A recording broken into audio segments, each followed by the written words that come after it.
Parce que nous avons été crucifiés. C'est Christ qui vit en nous.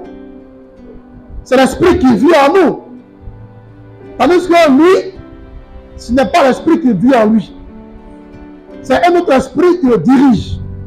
Pendant que nous, c'est l'Esprit de Dieu qui nous dirige.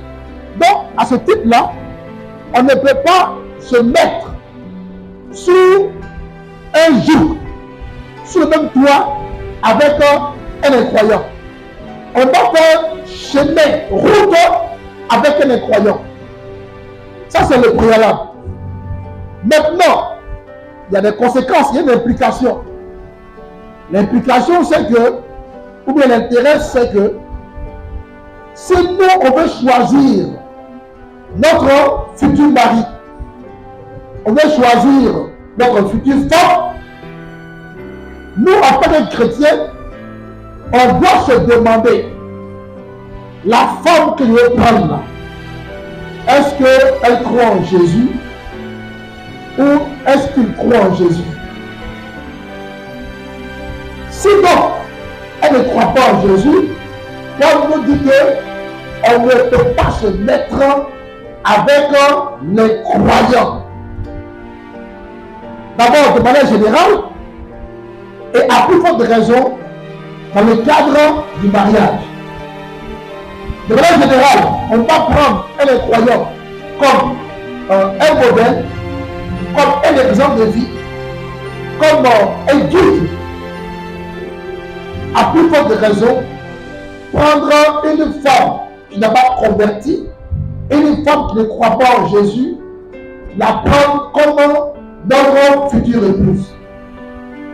Ou bien un homme qui ne croit pas en Jésus, le prendre comme notre futur époux. Ça ne marchera pas. Amen. La seule chose qui pourrait marcher dans un tel couple n'est pas d'ordre spirituel. Ça sera dans la chair. Par exemple, partager le lit ensemble. Là-bas, on peut s'entendre. Mais quand il s'agira d'aller hors du cadre du lit, on ne peut pas avoir la même manière de penser. On ne peut pas avoir la même vision. On ne peut pas avoir la même conception. Non seulement sur Dieu, mais encore sur sa parole et puis la vie en général. Pourquoi?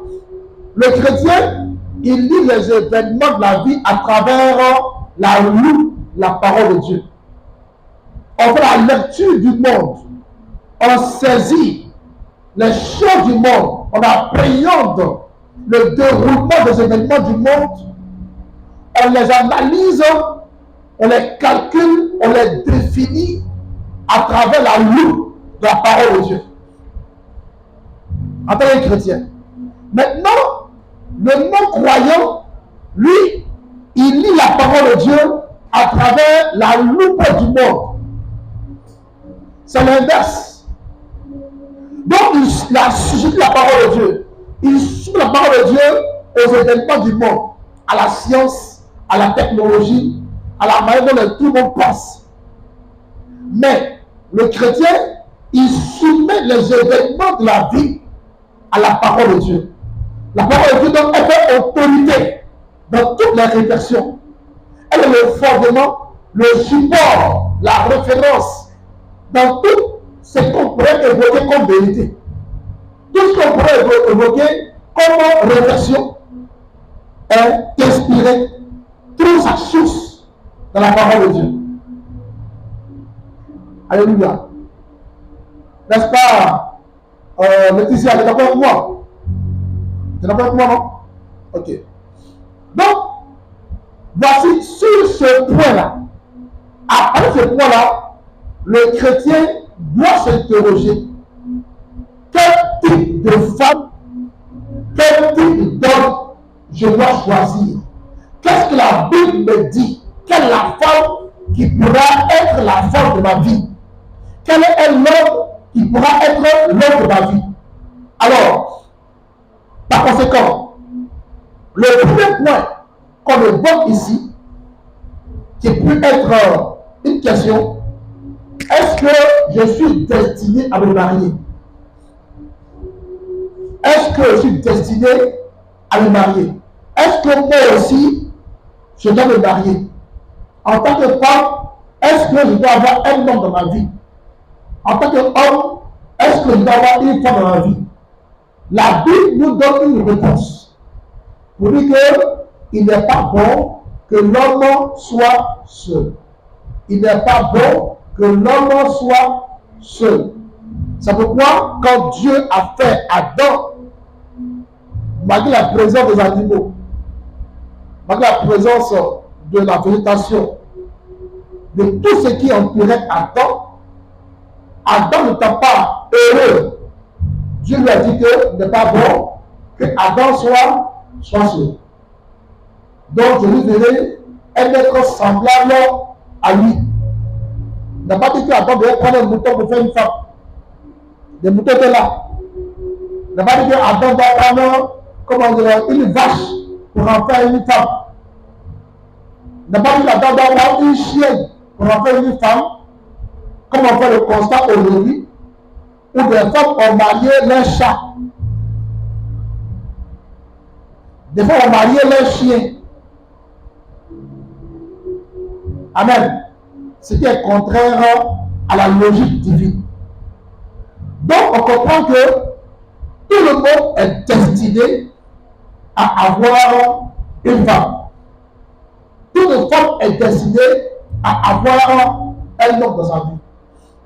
Maintenant, si tu as un homme de ta vie, tu dois avoir un homme de ta vie, quel type d'homme tu dois choisir? Quels sont les éléments, les critères que tu dois choisir? Alléluia.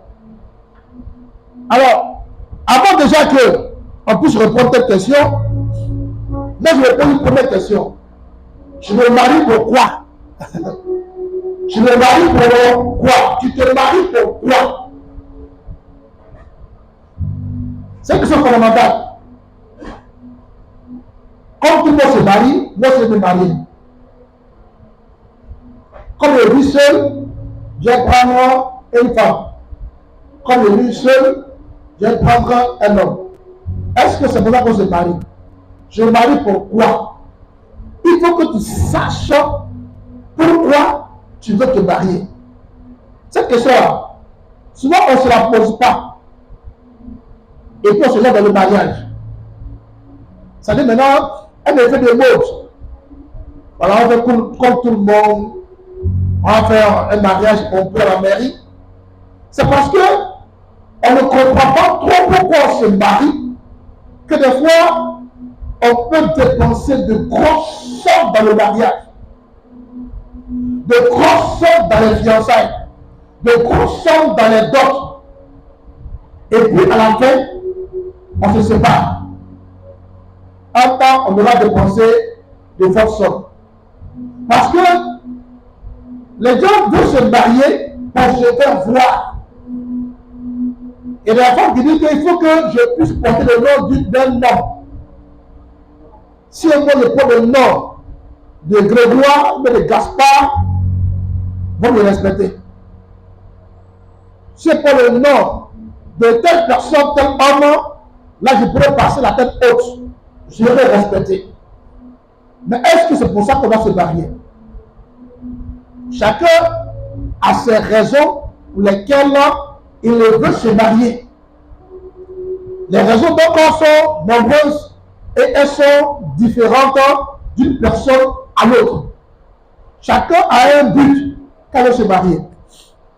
C'est pourquoi on a vu des hommes qui ont pris des femmes, ils travaillaient, ils étaient fonctionnaires. Ils ont pris la femme, ils n'ont pas marié, ils n'ont pas doté. Ils sont restés avec elle 1 an, 2 ans, 3 ans. C'est pourquoi ils chapeautent à partir de la retraite là. Qui sont partis maintenant au mariage, comme mon père.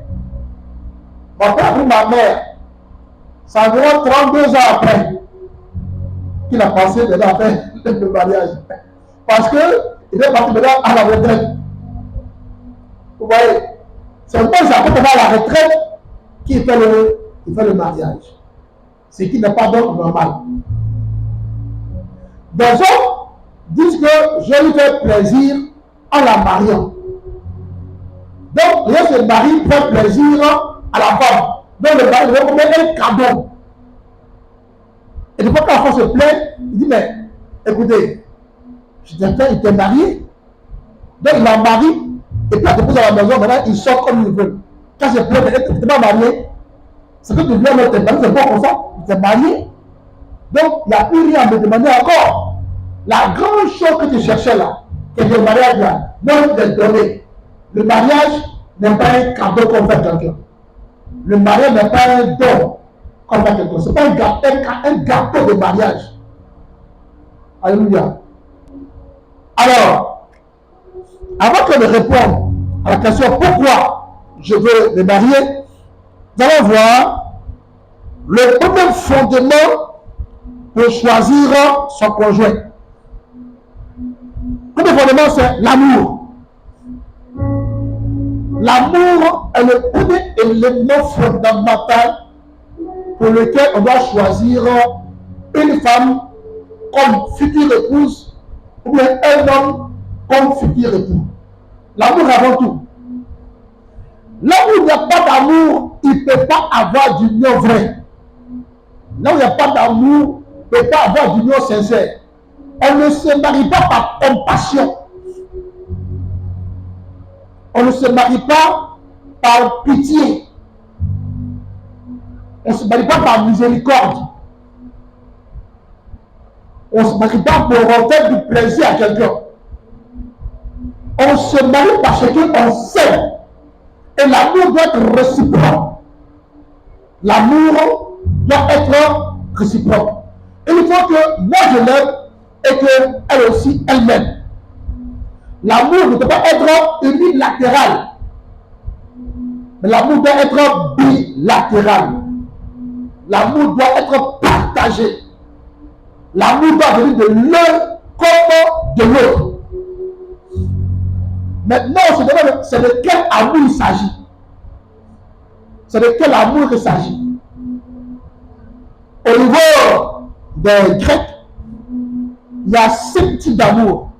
Ça, je l'ai appris de Edmond Nepul, l'évangéliste, ce grand évangéliste international, Amour Nicolas Joël. Au cours d'un séminaire, je nous parlais de 5 types d'amour. Il parle d'abord de l'amour épithumia. L'amour épithumia. L'amour épithumia. Après, on parle de l'amour stergéine. L'amour stergéine. Et après, il parle de l'amour éros. L'amour philéon, ou bien l'amour filial. Et il parle de l'amour agapao, ou bien l'amour agapé. Donc, l'amour épithumia, c'est l'amour qu'on peut avoir pour les objets. Pour dire que j'aime bien cette voiture-là, j'aime bien la sauce graine, j'aime bien le bacali, j'aime bien le foutou. Ça, c'est l'amour qui est porté vers les choses, vers le matériel. L'amour épithumia. Et puis il y a l'amour stergéine. L'amour stergéine, c'est l'amour convoitise. Je vois la sœur et puis je la déshabille des yeux. Je la vois, c'est vrai, habillée, mais je la vois au-delà de son habillement. Je me dis, mais celle-là, je pourrais la voir dans mon lit. Mais je vois le frère et je le déshabille des yeux. Et puis, mais ce frère-là, je pourrais la voir dans mon lit. Parce qu'il est craquant. Comme on le dit, les gens parlent de pain croustillant. Mon pain. Il est canon, elle est canon. Ça, celui-là me fera du bien au lit. Ça, c'est l'amour convoitise, l'amour plaisir. C'est l'amour stergéine. Ce n'est pas un vrai amour. Donc, quand on dira à un frère, frère, je t'aime, ou bien une soeur, soeur, je t'aime, il faut que la soeur demande, le frère demande de quel amour tu m'aimes. Et très souvent, mon soeur, il suffit qu'un frère dise je t'aime pour qu'elle soit déjà apprivoisée. Une fois qu'on dit que je t'aime, elles sont déjà apprivoisées. Ah, j'ai l'homme de ma vie. Elles ont déjà fait leur projet. Et voici, j'aurai mon mari. Et elles seront déçues de voir que après que le frère coucherait avec elle, après que le monsieur coucherait avec elle, ça finit l'oubli. Il ne la respecte même plus, il ne la considère plus, parce qu'il a eu facilement. Elle s'est montrée en tant qu'une femme facile. On te dit que je t'aime, maintenant tu te dégages. Amen. Ça, c'est l'amour stégénique, l'amour plaisir, l'amour convoitise, l'amour charnel, qui ne peut aller nulle part.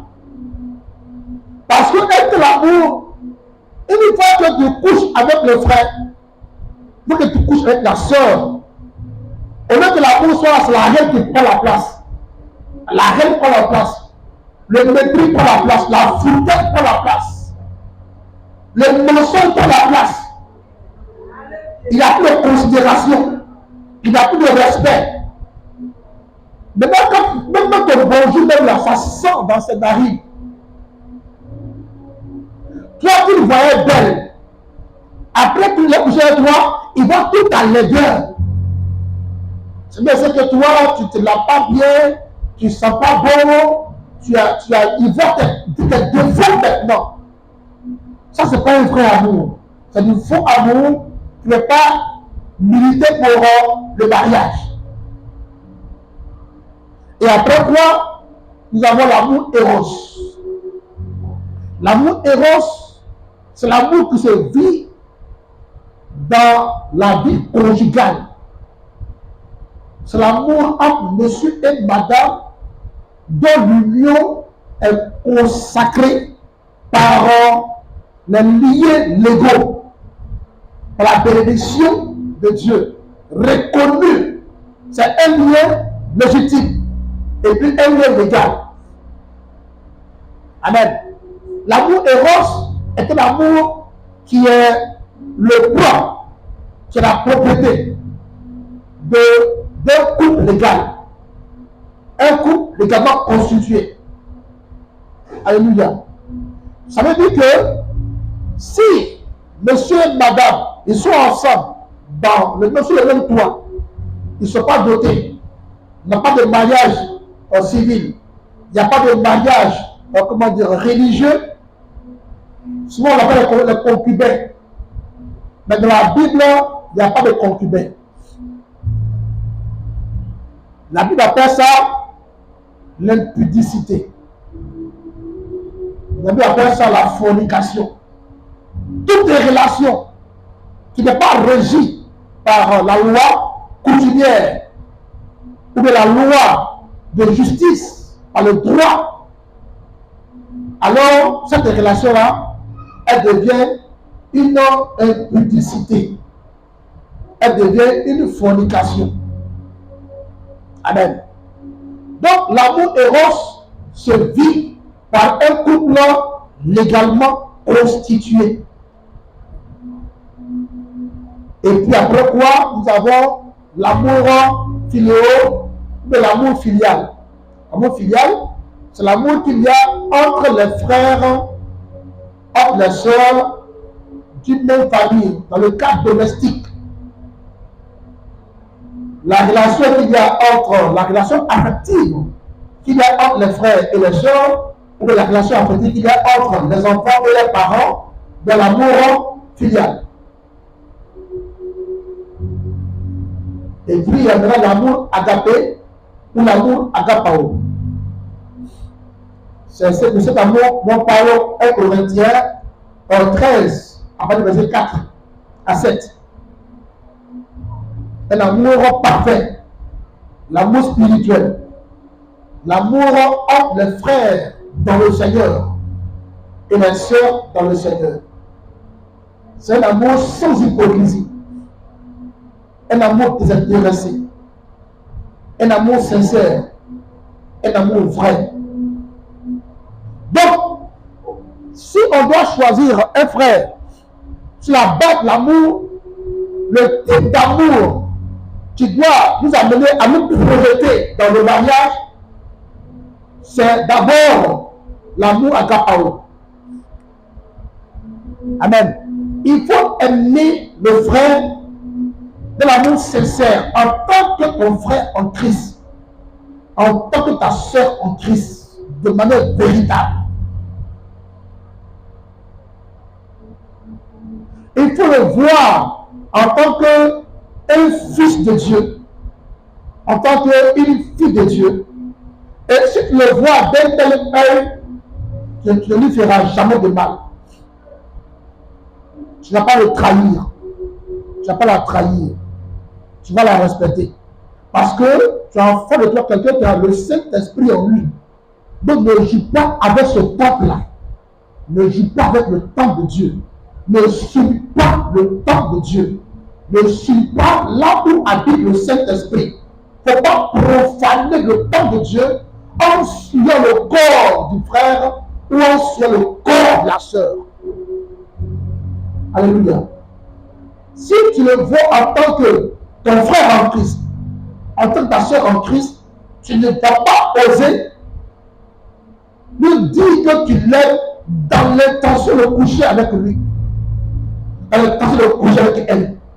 Parce que là, tu seras en train d'offenser Dieu en ne pas coucher avec un frère en Christ ou bien une sœur en Christ. Tu n'offenses pas le frère ou la sœur, mais tu es en train d'offenser Dieu. Tu es en train d'attaquer Dieu. Tu es en train de bafouer, de vandaliser le temple de Dieu. En couchant avec un frère en Christ, alors que vous n'êtes pas marié, alors qu'il n'y a rien entre vous, tu es en train de vandaliser le temple de Dieu. Parce que quoi? Notre corps est quoi? Le temple du Saint-Esprit. L'Esprit de Dieu n'habite pas ailleurs. Hein? L'Esprit habite en nous. C'est pourquoi souvent les chants qui disent Seigneur descend. Tout l'Esprit descend. Ça c'est une prière vide. C'est un chant non-sens. Un chant creux. Alléluia. On ne peut plus chanter pour cet esprit descend. Parce que depuis la Pentecôte est descendu. Et quand il est venu là, il n'habite pas hors de nous, il habite en nous. C'est pourquoi notre corps est le temple du Saint-Esprit. Et si tel est le cas, tu ne dois pas oser souiller ou avoir le projet, avoir l'intention, avoir la pensée maligne de profaner le corps où habite le Saint-Esprit. Amen. Parce que Paul a dit dans Romains chapitre 12, verset 2, il dit, verset 1 d'abord, il dit, je vous exhorte donc, frères, à consacrer, à faire quoi? À offrir votre corps, comme quoi? Un sacrifice vivant, sain et agréable, ce qui serait de votre part un culte raisonnable. Le corps de mon frère qui est là, qui le convoite là, c'est consacré à Dieu. Le corps de ma soeur que je vois là, avec mes yeux charnels, il fait des projets pour la renverser avec lui là. C'est consacré à Dieu. Amen. Ce corps là, c'est un corps de Dieu, c'est un sacrifice de Dieu, c'est le corps de Dieu. Quand tu as accès à ce corps là, pour sacrifier ta libido, tes plaisirs sexuels, tu es en train de profaner le sacrifice divin. C'est pour souvent, nous sommes frappés des malheurs qu'on ne comprend pas. On jeûne, il n'y a pas de résultat. On fait offrande, on fait pas de résultat. Parce que tu es en train de profaner un corps de Dieu. Tu veux profaner un sacrifice divin. Et puis tu fais quoi? Souvent tu fais des repentance, mais tu ne touches pas ce point-là. Je ne vais plus mentir, d'accord. Je ne vois plus, c'est bon. Mais est-ce que tu as abandonné, n'est-ce pas, la préparation du sacrifice là? C'est comme ce jeune homme riche là. Il dit que depuis ma naissance, depuis ma petite enfance, je suis le décalogue. C'est-à-dire les 10 commandements là, je respecte ça. Avec que Jésus a dit, Jésus a aimé. Jésus a dit, il te manque une chose. Il te manque une chose. Il va et abandonne. C'est-à-dire, donne tes biens aux pauvres là. Viens chez moi. Je n'ai fait quoi? Il était découragé. Il dit, tiens, ça m'a eu. C'est comme ça. Tu peux être là pour que tu te reproches rien. Mais il y a une chose qui te manque. Il faut laisser ce qui est consacré à Dieu là. Le corps qui était consacré à Dieu là, c'est pas ton sacrifice. C'est le sacrifice de Dieu. Ne profane pas ça. Ne suis pas ça. C'est ça l'amour. Si tu aimes le vrai et que tu veux vraiment le marier, si tu aimes la sœur, que moi tu veux la marier, dis que je ne la toucherai pas jusqu'après le mariage. Parce que le fruit, quand il est vert, il est amer. Mais le fruit, quand il est mûr, il est succulent. Qui mange un mangue verte? Qui mange des mangues vertes? Mais moi, je mets des mangues vertes ici.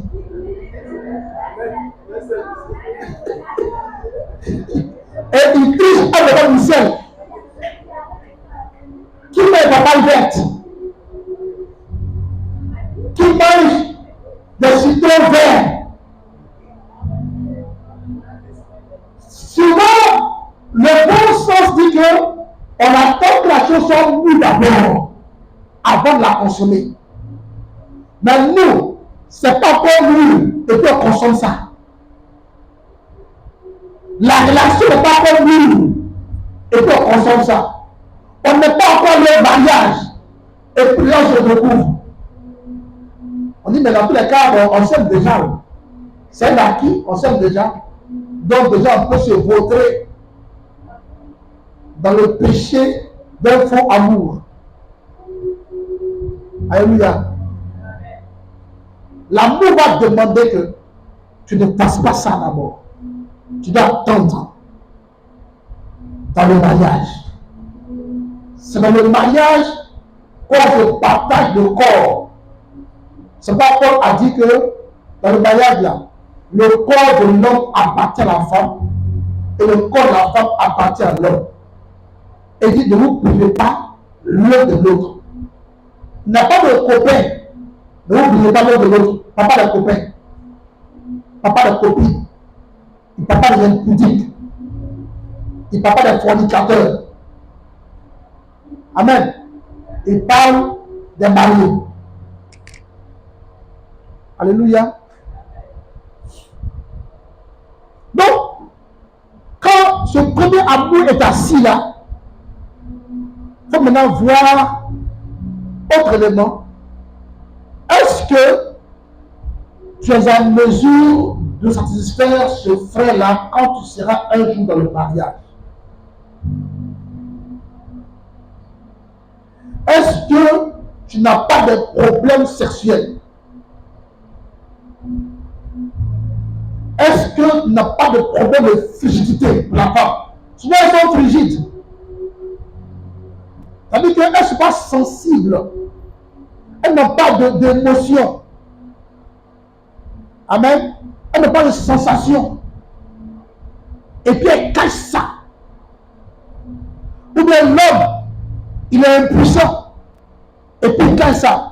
Pourquoi il faut que l'amour éros se pratique dans le couple? L'amour éros là, c'est dans le couple. Est-ce que tu as mesure, toi, homme là, de sacrifier ta femme au lit quand vous serez mariés un jour?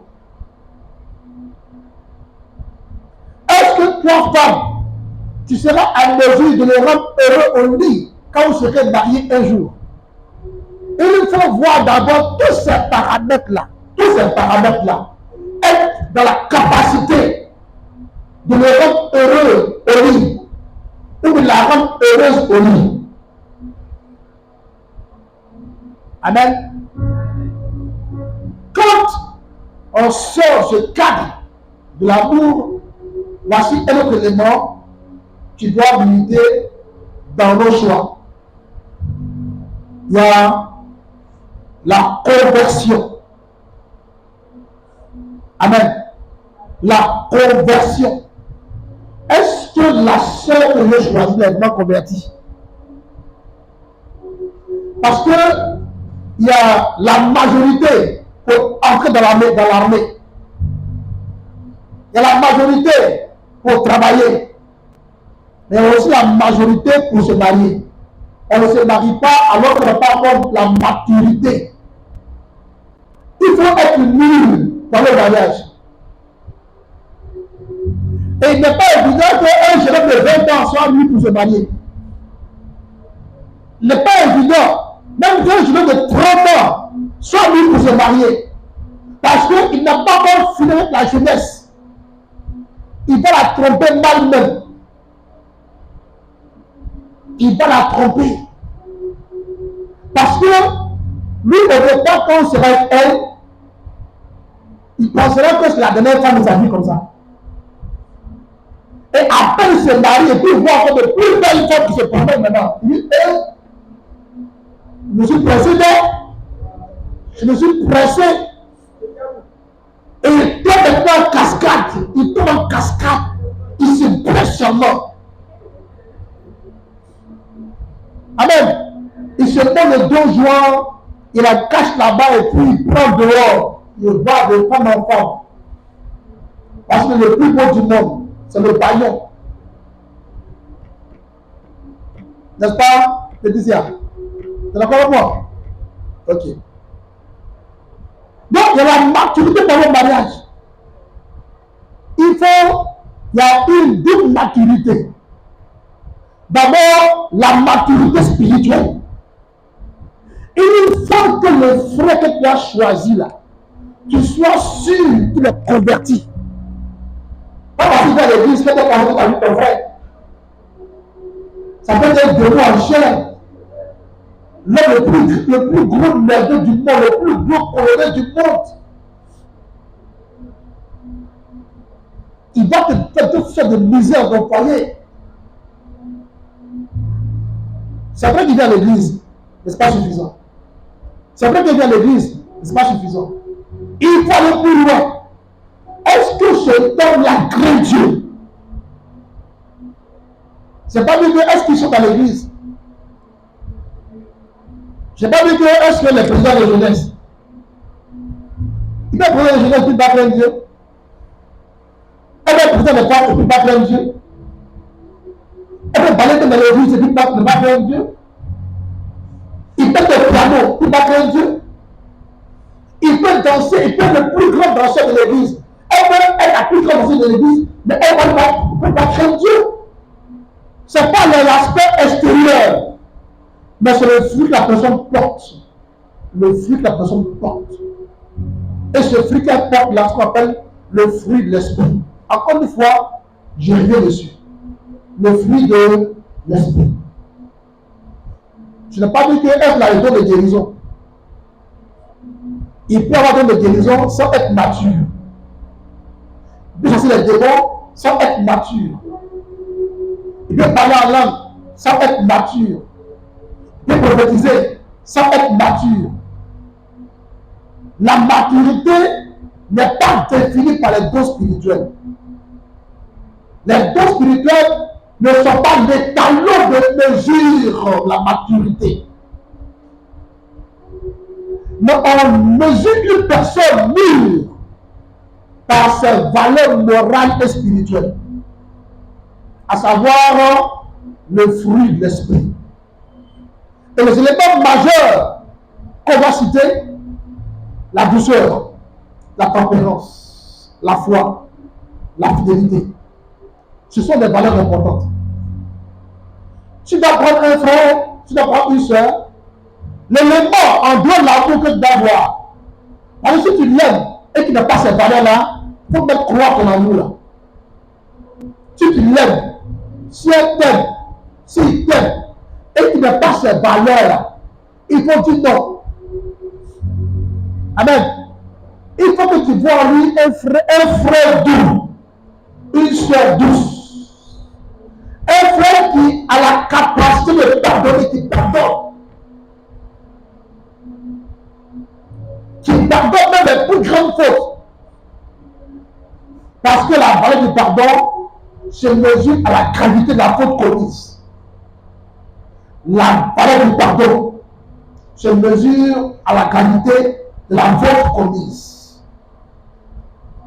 Parce que on peut te passer sur le pied, tu peux pardonner. Mais quand on t'a insulté là, est-ce que tu pourras pardonner? Quand on tue ton papa, tu pourras pardonner. Quand on te forcer publiquement, est-ce que tu pourras pardonner? Quand on t'injurie publiquement, la plus sauvage, la plus humiliante, est-ce que tu pourras pardonner? Alléluia. La valeur du pardon se mesure à la gravité ou à la hauteur de la gravité de la faute. Alléluia. Et les hommes matures, la marque des grands, c'est la capacité à pouvoir pardonner.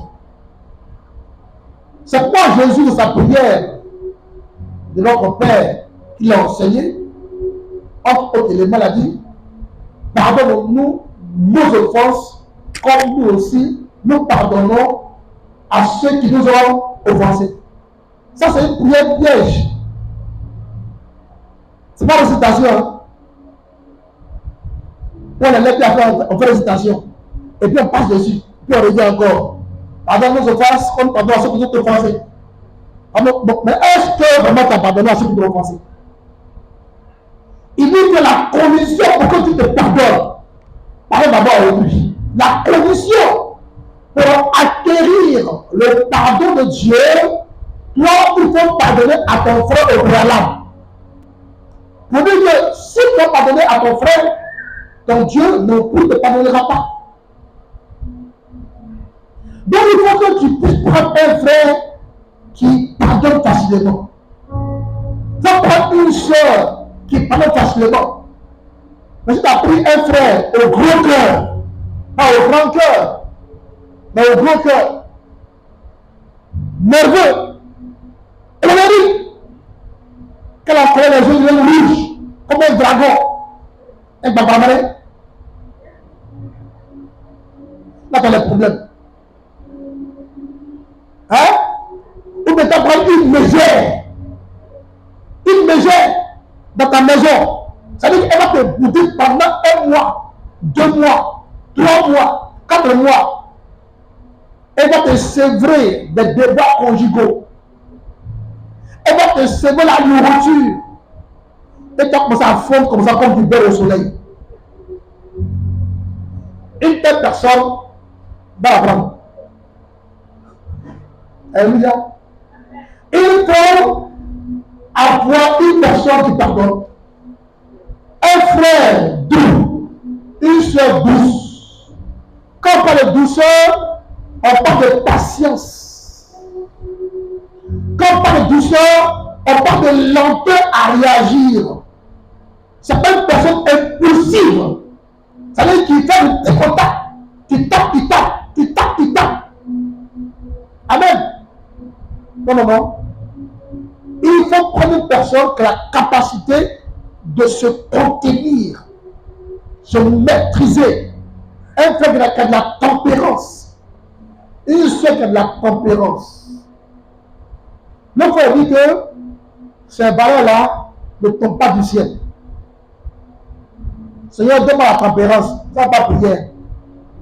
Seigneur, donne-moi la douceur. Ça ne va pas te donner ça. Seigneur, donne-moi l'amour de mon frère. Il ne va pas te donner ça. Seigneur, donne-moi la foi. Il ne va pas te donner ça. Ça se travaille. La même manière dont les gens vont dans les salles de gym et puis, vous voyez que ce n'est pas en restant en place. C'est en travaillant que les muscles sortent. Et puis, il y a des bodyguards. Il devient costaud comme ça. C'est en travaillant le corps. L'esprit aussi doit être travaillé. Paul dit, je traite durement mon corps à me maîtriser. J'apprends à me contenir. Je m'exerce à la patience. Je m'exerce à la tempérance. Je m'exerce à la douceur. Je m'exerce à aimer mon frère, à aimer ma soeur. À ce temps, au thème de l'exercice. Alléluia. Tu peux dire, Seigneur, donne-moi le don de parler à la langue, donne ça. Seigneur, donne-moi le don de prophétie, donne ça. Seigneur, donne-moi le don de guérir les malades, donne ça. Mais quand le Seigneur, donne-moi le don de tempérance, pas mon fils, il faut t'entraîner. Ma vie, il faut t'entraîner pour ça. Seigneur, donne-moi le don de douceur. Donne-moi une femme douce, un homme doux. Il faut travailler ça, il faut travailler à ça. Il faut t'entraîner pour ça. Amen. Donc nous tous, on peut être doux. Nous tous, on peut être tempérants. Nous tous, on peut se contenir. Nous tous, on peut pardonner facilement. Mais c'est en nous exerçant. C'est en travaillant nos sentiments. En travaillant nos émotions. En travaillant nos pulsions. En travaillant nos réflexions. En travaillant notre être intérieur. L'homme intérieur doit travailler. Alléluia. L'homme intérieur doit travailler. Gloire à Dieu. Si on ne travaille pas ça, on restera toujours des méchants. Et facilement, on va mépriser les gens. Vous voyez, je vous dis une chose. Quand le mépris prend la place, quand la haine prend la place, et qu'on ne cherche pas à chasser ça, pour finir, on devient un sorcier. On devient un sorcier. Ou bien si on n'est pas sorcier ou sorcier, on devient des paranoïaques. On devient des malades mentaux. Parce que quand tu vois le frère, ton cœur bouillonne comme la spirit effervescent, comme de l'efferalgon. Ton cœur boue en toi. Tout ton corps chauffe. Tu as vu le frère que tu es là. Tu as vu à ceux que tu n'aimes pas là. Et toi, tu as comme le palu. Tu as la fièvre. C'est pas bon. C'est pas bon. Il faut apprendre ça. Ce sujet est long. Ce soir, je m'arrête là. On continue mardi prochain. Mardi prochain. Comment choisir son conjoint, c'est mon sujet. Pour ce soir, je m'arrête là. Je vais prendre une ou deux questions par rapport au point que j'ai évoqué. Si tu poses une question dont le point n'est pas évoqué, je n'ai pas de réponse maintenant. On ne sait pas vouloir, je n'ai pas voulu anticiper. Merci et soyez bénis. Amen.